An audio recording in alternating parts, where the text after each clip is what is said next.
મને હેલ્મેટ એટલે ત્રાસદાયક લાગે છે કે આજના જે મધ્યમ અને ગરીબ વર્ગો પાસે સૌથી વધારે બાઇક હોય છે અને પોતે ધંધે રોજગારી જતો હોય છે, શાકભાજી લેવા, મંદિરે, કોઈ મતલબમાં પોતાના સોશિયલ કામમાં, શ્રદ્ધાંજલિ સ્કૂલમાં, બધી જગ્યાએ તમે એને જવાનું હોય છે.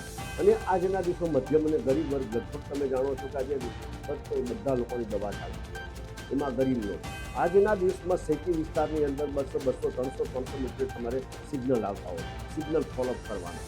પછી અમુક જગ્યાએ તમને સ્પીડ બ્રેકર આવતા હોય, સ્પીડ બ્રેકરની અંદર અમુક જગ્યાએ તમને ખ્યાલ હોય તો એના સિગ્નલના નિશાનો પણ નહીં માર્યા, વ્હાઇટ પટ્ટા નહીં માર્યા હોય.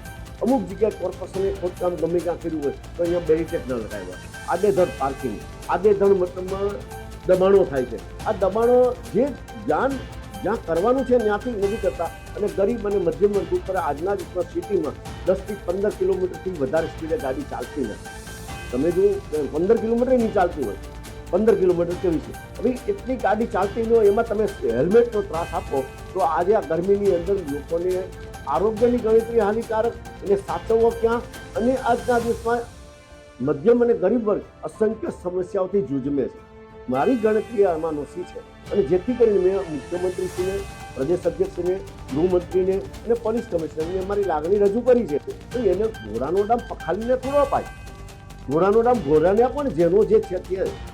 માત્ર ને માત્ર ગરીબ અને મધ્યમ વર્ગ ઉપર હેલ્મેટ કરવાથી કાંઈ સમસ્યા નથી જવાની. ગરીબ અને મધ્યમ વર્ગ કેટલી સમસ્યાથી જૂઝમે છે એની સમસ્યામાં ધ્યાન આપો તો વધારે સારું.